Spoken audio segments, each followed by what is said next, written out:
to it, sliding it out from under me. "Go to the kitchen," she said. "Adopted children don't eat with the real family." Forks paused. Then laughter, sharp, cruel, echoing. I didn't cry. I didn't argue. I walked back to my purse, pulled out the thick envelope I'd kept hidden for weeks, and laid it right in the center of the table. "Mom and Dad left me this," I said quietly. "Call your lawyers. We'll finish this tomorrow." And the way every smile died in that room, that wasn't even the real beginning. Hi, I'm Layla Morgan, and for most of my life, I tried to convince myself that being the adopted child in the Morgan family didn't matter. Harold and Miriam, my parents, never made me feel different. But their 3 biological children, Rebecca, Ethan, and Natalie, they made sure I never forgot exactly where they thought I belonged. Growing up, the reminders came in small cuts. When family photos were taken, Rebecca, my oldest sister, would angle her body so I barely fit into the frame. Ethan, my brother, would laugh and say things like, "Don't worry." "Layla, it's not like anyone will notice you're not one of us." Natalie. My middle sister perfected the soft, patronizing smile people use when they're being cruel, but pretending they're not. And through all of it, Mom would pull me aside afterward, hold my face gently, and whisper, "You're our daughter in every way that matters." Dad would ruffle my hair, help me with homework, sit through every recital and school ceremony like I was the center of his world. Their love was real, solid, the only thing that made me feel like I belonged in that house. Then came the 6 months that broke me open. When both Mom and Dad fell sick, I moved into their home without hesitation. I slept in stiff hospital chairs, signed stacks of treatments and bills, talked to doctors, while my siblings sent half-hearted texts. Adrian, my husband, took care of Ava and Mason at home, telling me, "Do what you need to do. I've got us." I will never forget that. Meanwhile, Ethan said he couldn't risk the exposure because of his banking job. Natalie said the twins needed her. Rebecca said she couldn't handle seeing them like that. So it was me, just me, every day. Combing Mom's hair when she could no longer lift her hands. Whispering to Dad that everything would be okay even when I knew it wouldn't. Holding their hands when both of them slipped away within days of each other. And then after the funerals. Funerals where my siblings suddenly played the roles of devoted children, they made an announcement. Rebecca, with her polished voice and perfect posture, said she wanted to host a family dinner to honor Mom and Dad. She even assigned tasks. "Layla, you handle the cooking. You were always the best at making Mom's recipes." Ethan nodded like it was a business meeting. Natalie added, "And maybe bring those rolls from the bakery near your place. Mom loved those." I should have seen the trap forming. The hushed conversations when I entered a room. The way they acted like I was helpful, staff, not family. The way they avoided eye contact when I asked what exactly this dinner was for. Still, grief makes you hope for things you shouldn't. I spent 3 days cooking Mom's favorite dishes, choosing a good bottle of wine I couldn't really afford, wearing a dress she always said complimented my smile. I told myself maybe this dinner would bring us back together. Maybe loss would soften old wounds. But when I walked into Rebecca's house that night, beautiful, spotless, cold, I felt something in the air. A shift, a quiet tension under the polite greetings, a sense that I wasn't a guest. I was the target. When I stepped farther inside Rebecca's house, a strange stillness settled over me, like walking into a room where everyone had been talking about you just seconds before. The dining table was already set with Mom's old china, the pieces Rebecca insisted on keeping after the funeral for sentimental reasons, even though she'd barely visited in those last months. Candles flickered. Soft music played. Everything looked perfect. Too perfect. "Layla, you're early," Rebecca said, smoothing her blouse as she walked toward me. Her smile was tightly stretched, polished, practiced. "I wanted to help set things up," I replied. "You've already done plenty," she said, eyes flicking to the food containers in my hands. "Just put it all in the kitchen. We'll handle the rest." We. Not you. Not family. Them. As I walked past the dining room, I caught pieces of a conversation, voices low, cut off quickly. Ethan's voice. Then Natalie's. Then a tense silence thick enough to wade through. And when they reappeared from the hallway seconds later, their expressions were too casual, too smooth. Something wasn't right. I kept replaying the moment I arrived. Ethan barely glancing at me before turning away, Natalie fidgeting with her bracelet, Rebecca's lingering look toward her siblings like she was silently checking whether they were ready. Ready for what? In the kitchen, as I unpacked all the dishes I'd spent hours preparing, the familiar ache settled into my chest. That ache I'd felt my entire childhood standing outside, closed doors, hearing laughter from rooms I wasn't invited into, watching holiday photos uploaded online without me, realizing family traditions were continuing without the adopted one. Sometimes exclusion is so subtle, it makes you question your own memory. Other times, it walks right up and smirks in your face. As I arranged the serves of Mom's apple cinnamon roast on a platter, a flashback washed over me so vividly I could almost smell the cinnamon from years ago. I was 11, holding a plate of cookies I had baked myself. Rebecca, Ethan, and Natalie were on the porch enjoying the summer evening. I asked if they wanted one. They exchanged glances. Rebecca said, "Sure," but when I walked away, I heard her whisper, "She tries too hard." They laughed, just like they laughed tonight. Back in the present, I checked the clock. 15 minutes until dinner. I brushed my hands on my dress, took a breath, and stepped back into the living room where everyone had gathered. Rebecca and Natalie were standing by the window whispering. When they noticed me, their conversation died instantly. Ethan adjusted his sleeves, avoiding my gaze as if guilt were a physical weight pulling his shoulders down. I tried to break the tension. I brought Mom's apple pie, too. The one she taught me. Rebecca's smile cut me off. "Perfect. You can serve it later." Serve it. Not share it. Serve it. The mam mon kwasu that dang laudan. Something in their tone, in their posture, in their carefully constructed politeness, it all felt like a performance, like they were waiting for the right moment to drop whatever they'd been planning. Ava and Mason weren't there to distract me with their chatter. Adrian wasn't there to squeeze my hand and tell me it would be fine. It was just me. Surrounded by people who had mastered the art of making me feel like an outsider without ever saying the words aloud. I tried to remind myself why I came. Because I wanted to believe in family. Because I wanted to believe that grief could soften cruelty. Because I had spent 6 months giving everything I had to keep Mom and Dad comfortable in their final days, and maybe that mattered to them too. But as I sat down carefully, quietly, I saw Rebecca watching me. Not warmly, not like a sister, but like someone checking whether the trap was set properly. I knew then, whatever was coming wasn't kindness. Dinner started the way disasters often do, quietly, politely, with everyone pretending nothing was wrong. Rebecca took the seat at the head of the table, the one Mom used to occupy, and folded her napkin with the same self-importance. Ethan poured wine like he was hosting a corporate mixer, not a family memorial. Natalie kept smoothing her dress, glancing at everyone as if waiting for a signal. I sat at the far end, the seat left open after they'd already arranged themselves. I tried to ignore it. I tried to breathe. For the first 10 minutes, the conversation was harmless. Ethan talked about work. Natalie talked about her twins. Rebecca reminisced about Mom's garden, conveniently leaving out that she never watered it once. But nothing in that room felt real. Every smile looked stretched. Every story felt rehearsed. I brought out the dishes I'd spent days preparing Mom's favorites, and Rebecca clapped her hands lightly. "Oh, good, Layla. You can start serving." Serving, not joining. I swallowed the sting. Of course. As I moved around the table, I noticed how none of them made space for me. Not a single chair shifted, not a single hand offered to help. I set plates in front of them while they continued their conversations as if I were hired staff. As if this wasn't supposed to be the dinner that honored the two people who loved me more than anything. Halfway through the meal, Ethan cleared his throat in that condescending way he had in high school. So he said, "Since we're all here, maybe we should talk about the house." Rebecca nodded. "And Mom's jewelry. There are some valuable pieces. We should make a plan," Natalie added. "And the investments, it's best if they stay in the bloodline."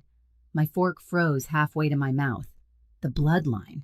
They said it without shame, without hesitation. Just a fact in their minds. A rule of nature. Rebecca leaned forward, voice coated in sweetness. "We just want to be practical, Layla. I'm sure you understand. There were a lot of things I understood in that moment. like how the smiles earlier were bait, the small talk was a setup, the dinner, a stage. I put down my fork. What exactly are you saying? Natalie took a breath, preparing her fake sympathetic tone. We all know Mom and Dad loved you, Layla, but legally, well, inheritance usually goes to biological children. It's just how families work. Families. Ethan nodded. We're not cutting you out. We're just saying the majority should stay where it belongs. Belongs. The room tilted. Something inside me, that last soft hope, snapped cleanly in two. You're serious, I whispered. Rebecca tilted her head, that little smirk she used in childhood slipping through. Don't be dramatic. You can keep sentimental things, a photo or two. But the house, the accounts, it's only fair that... And that was it. Something in my chest went very still, a quiet so sharp it felt like clarity. I pushed my chair back gently. Ethan raised a brow, confused. Natalie bit her lip. Rebecca's smirk faltered just slightly. I stood up, walked toward the kitchen. They probably thought I was going to cry or retreat or disappear like they'd trained me to do for years. Instead, I walked to my purse, slid my hand inside, closed my fingers around the thick envelope. The one Mom pressed into my hand days before she went unconscious. The one Dad signed with shaking hands. The one I'd carried for weeks, waiting for the moment they showed me exactly who they were. I turned around and walked back into the dining room with a calm I didn't recognize in myself. Rebecca frowned. Layla, where are you? I didn't answer. I stepped to the center of the table, right where Mom's good china sat, and dropped the envelope with a soft, precise thud. The sound sliced through the room. What is that? Ethan asked, voice tightening. I looked each of them in the eye. Mom and Dad left me this letter, I said. Call your lawyers. We'll meet tomorrow. Silence. For a moment, nobody breathed. Then it happened. The thing I'd been waiting for without realizing it. Panic. Raw. Visible. Delicious. Ethan's face drained of color. Natalie's fingers curled around her wine glass like she might drop it. Rebecca's smile froze, then cracked. Layla, she whispered. What did you do? I leaned forward slightly.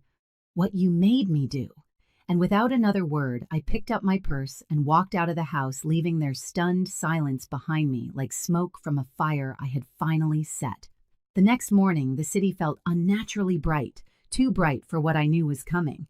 I barely slept, replaying last night in my head. The laughter, the insult, the envelope hitting the china, their faces draining of color.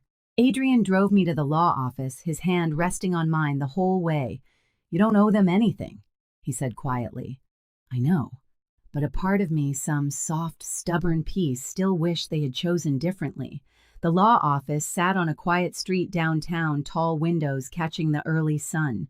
As we walked inside, my stomach twisted. This was the moment, the one my parents had prepared me for, the one my siblings pretended would never come. The receptionist led us to a long conference room, dark wood table, leather chairs, a wall of framed degrees, and sitting there like they owned the place were Rebecca, Ethan, and Natalie. Ethan's wife, Clara, the corporate law shark, sat beside him, wearing a suit that probably cost more than my car. Natalie's husband, Eric, had a stack of financial spreadsheets in front of him, tapping his pen nervously. Rebecca sat alone, hands clasped tight, knuckles white. None of them looked at Arthur Sullivan entered moments later, our parents' lawyer for over 20 years. Gray hair, calm voice, an expression that saw more than most people wanted him to. He greeted Adrian, then turned to me. Layla, your mother and father spoke very highly of you, especially toward the end. The sentence landed like a warm hand between my shoulder blades. I nodded, barely holding my composure. Sullivan closed the door, sat at the head of the table, opened a thick folder, and the room fell silent. We are here to review the last will and testament of Harold and Miriam Morgan. Rebecca straightened. Ethan folded his hands. Natalie bit her lip. Sullivan looked directly at them before continuing. I understand Layla presented a letter yesterday. Before we begin, I want to confirm something for the sake of clarity. He reached into the folder and lifted a sealed document. Your parents wrote several private letters before they passed. The one Layla shared was authentic and aligns with the revisions they made 8 months ago. 8 months. right around the time their health began failing. Rebecca spoke first, voice tight. Mr. Sullivan, our parents would never exclude any of us. There must be some confusion. There is no confusion, he said simply. He opened the will.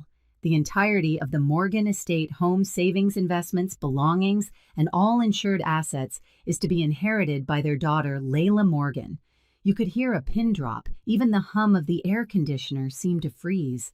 Sullivan continued reading the legal language, but all I could focus on was the shift, the electric jolt, as every eye in that room turned toward me. Not with kindness, not with understanding, but with disbelief so sharp it bordered on fury. Ethan was the first to break. "This is ridiculous," he snapped. "We're their children, their biological children."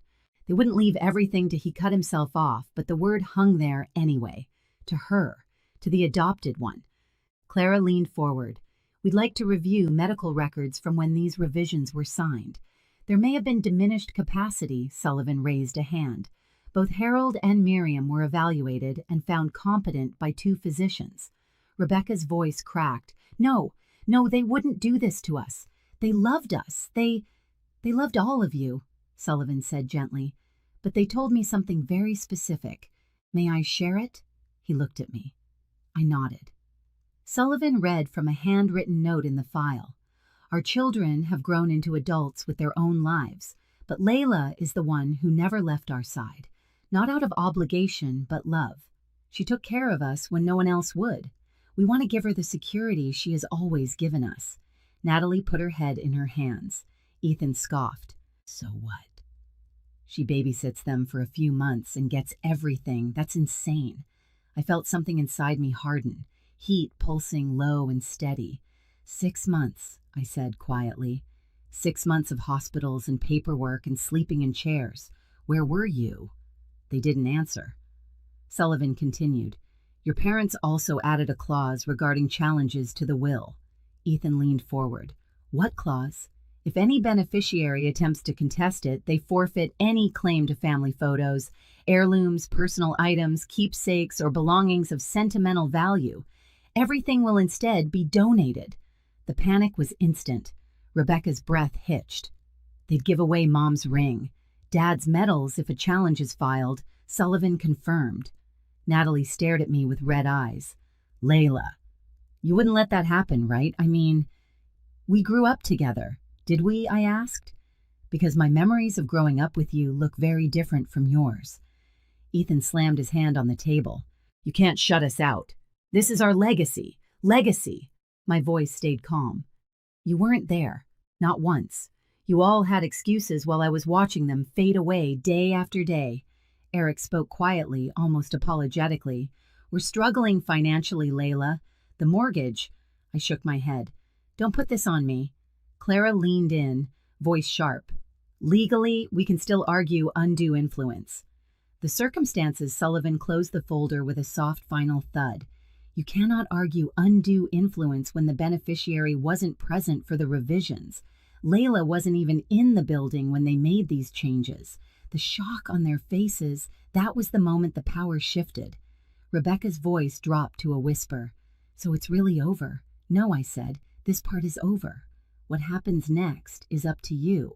Natalie looked desperate. "What do you want from us?" I thought about it, really thought about it. The insults, the exclusion, the years of being treated like a guest, never a daughter. The laughter last night, the way they enjoyed humiliating me. What I wanted was simple. "I want peace," I said finally, "but I won't negotiate my parents' wishes. They made their choice, and so did you."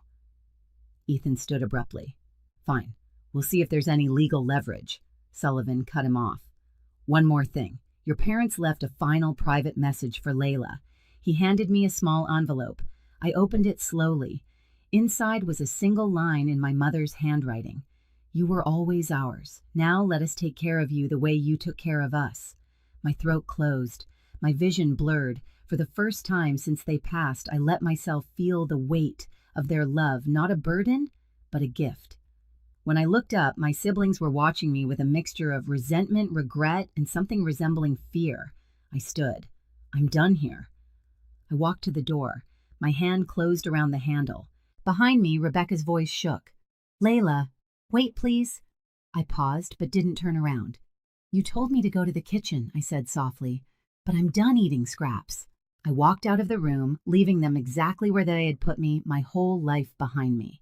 Adrian was waiting in the car when I stepped out of the law office, and the moment I closed the door behind me, the tightness I'd been holding in my chest finally cracked. He reached for my hand without a word. That alone undid me. I leaned into him, letting the tears I'd refused to shed in front of my siblings spill freely. That night, after Ava and Mason were asleep, I told Adrian everything, every line of the will, every reaction, every last attempt they made to claw something back. He listened quietly, then said, "They lost you long before they lost the inheritance." The days that followed were messy. Ethan called with threats. Natalie showed up twice, crying on my doorstep. Rebecca sent flowers cards, long messages about miscommunication. But I held the boundary. For the first time in my life, I didn't apologize. I didn't shrink. "I forgive you," I told each of them. But forgiveness doesn't rebuild what you destroyed. Weeks later at a grocery store, I ran into Dana, the social worker who had helped my parents during their last stretch. She told me about two little girls who'd lost everything. Sisters, 4 and 3, no relatives willing to take them both. Something in me opened. 8 months later, Lila and Hazel came home. And the first night I tucked them in Ava reading to one Mason offering his favorite stuffed bear, I realized I had finally built the family I always deserved. 1 year after that dinner, I stood in the doorway of our new home watching all 4 kids chase each other across the backyard.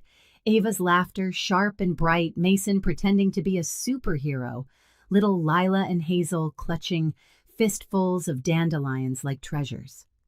Adrian slipped his arm around my waist. "This," he whispered, "is the real family." And he was right. Blood didn't give me this life. Love did, choice did, courage did. If you've ever been pushed aside by the people who should have protected you, you're not alone. Share your story.